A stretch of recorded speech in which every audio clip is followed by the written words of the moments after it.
Bonjour à tous, ici RPI. Je souhaiterais vous présenter les dernières nouveautés relatives à l'école primaire pour vous aider en vue du concours du CRPU dans votre carrière. Ici, on va voir 2 points. Le premier point, ce sera la loi pour une école de la confiance qui a été promulguée en 2019. Et le deuxième point, ce sera le dernier bulletin officiel, le BO, qui a été promulgué en 2020, en juillet 2020. On commence tout de suite avec la loi pour une école de la confiance, aussi dénommée plus familièrement loi Blanquer, du nom du ministre de l'Éducation nationale. Cette loi, elle a été promulguée le 28 juillet 2019 et l'esprit général à retenir de cette loi et ce qu'il faut retenir est de lutter contre les inégalités, soit sociales, soit génétiques. Alors sociales visant les familles précaires et génétiques visant les enfants handicapés physiquement ou mentalement. Les lois comme les BO ne doivent pas être appris par cœur. Et j'insiste sur ce point. Essayez plutôt de retenir les quelques points clés concernant chaque cycle. Il vaut mieux essayer de détecter les points communs pour relier les différentes informations les unes avec les autres que de tout apprendre par cœur. Par exemple, la plupart des intitulés du programme de cycle 2 sont repris pour le cycle 3 avec de légers ajouts. Je dirais que dans cette loi, il y a 3 catégories d'informations. Les informations utiles pour le concours, les informations utiles pour votre carrière d'enseignant, donc probablement inutiles au concours, et les informations peu utiles, mais que je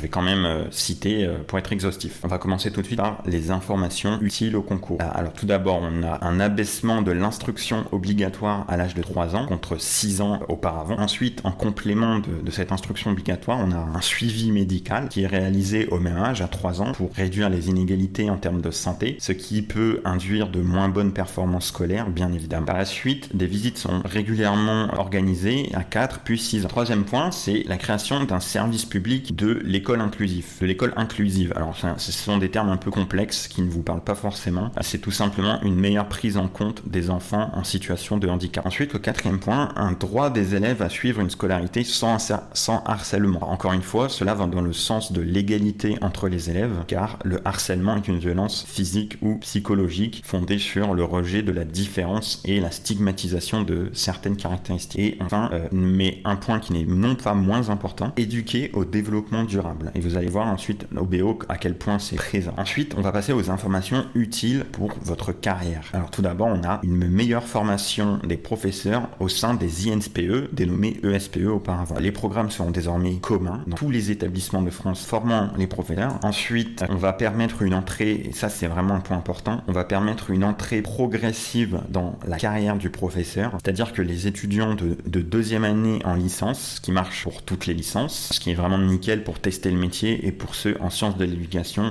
acquérir l'expérience qui leur manquera après la réussite du concours. Les étudiants peuvent se pré-professionnaliser en 3 ans jusqu'au Master 1 avec une rémunération progressive et cumulable en plus avec les bourses. Donc vous pouvez très bien gagner votre vie.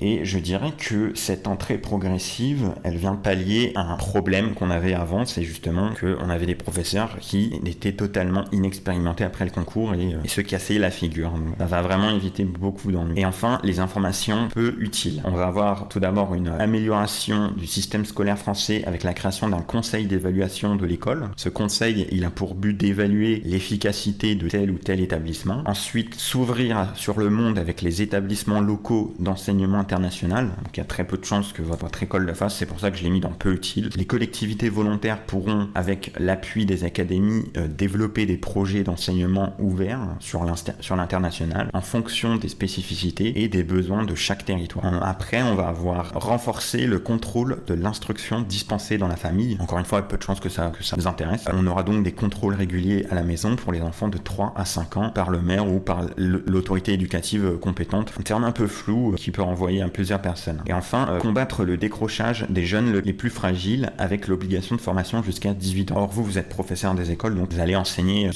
jusqu'en CM2, pas au-delà. Donc, ça ne vous intéresse pas vraiment, mais voilà. On va avoir une obligation pour les pouvoirs publics de fournir une formation aux jeunes de 16 à 18 ans qui ont arrêté les cours, puisque, comme vous le savez ou pas, l'école est obligatoire seulement jusque 16 ans. Alors, tout ce que je viens de citer est disponible sur le site officiel gouv.fr de l'Éducation nationale. Je vous mets tous les liens en description. Vous pouvez retrouver toutes les informations. C'est très très bien expliqué. Mais voilà, peut-être qu'il y en a certains qui suivent que ma chaîne ou qui découvrent le métier. Donc, ensuite, on va passer au deuxième point, les nouveautés du bulletin officiel, le BO du 30 juillet 2012. Ce BO n'est que la retranscription de la loi promulguée le 28 juillet 2019 précitée. Le cycle 1 est donc toujours basé sur la socialisation avec les autres et l'apprentissage en jouant à travers 5 domaines d'apprentissage. S'agissant du cycle 1, encore une fois, je vous mets les liens en description des de tous les programmes, du cycle 1 au cycle 3, et même plus si vous voulez.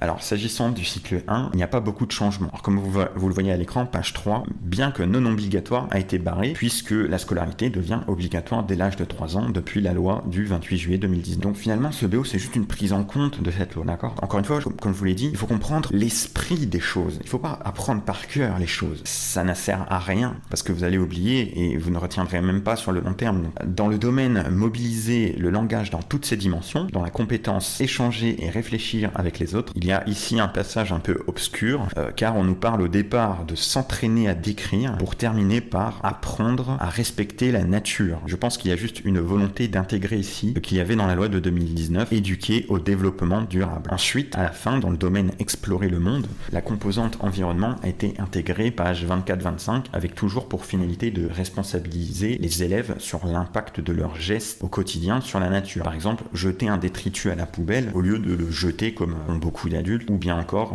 en ramasser un spontanément, même si ce n'est pas le nôtre. Enfin, dernière page, cette responsabilisation est rappelée à la dernière ligne de façon quasi symbolique. S'agissant maintenant du cycle 2, page 7, on a un passage sur la responsabilisation vis-à-vis de l'environnement, à nouveau, puis page 8 pour le domaine 5, les représentations du monde et l'activité humaine à propos de l'impact de l'activité humaine sur l'environnement. Ensuite, je vous invite à consulter le fichier par vous-même pour constater l'intégration de l'éducation au développement durable dans toutes les matières. Par exemple, en sciences, pour questionner le monde, quand il s'agit d'identifier les 3 états de la matière, page 48, il faudrait idéalement le faire dans un contexte en lien avec le développement durable. Océan, glaciers, banquises, etc. Bien encore en maths, s'agissant des attendus de fin de cycle, où l'on nous propose pour résoudre des problèmes en utilisant des nombres entiers et le calcul, de travailler sur des relevés de température. Encore une fois, en lien avec l'augmentation de ces températures provoquée par la pollution humaine. Vous l'aurez compris, page 59. Et enfin, s'agissant du cycle 3, c'est exactement la même chose, donc je vous laisse le consulter, mais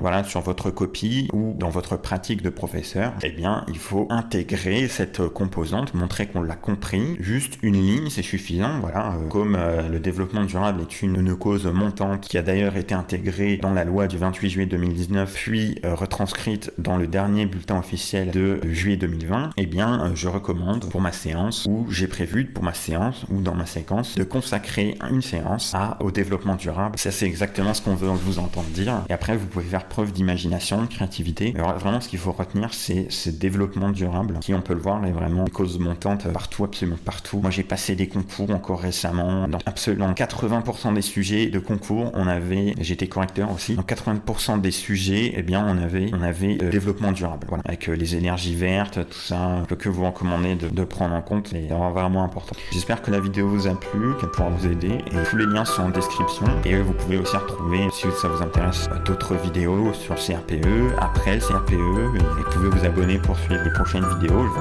J'ai prévu d'en faire un et essayer vraiment de répondre à toutes vos problématiques. Au revoir, à bientôt.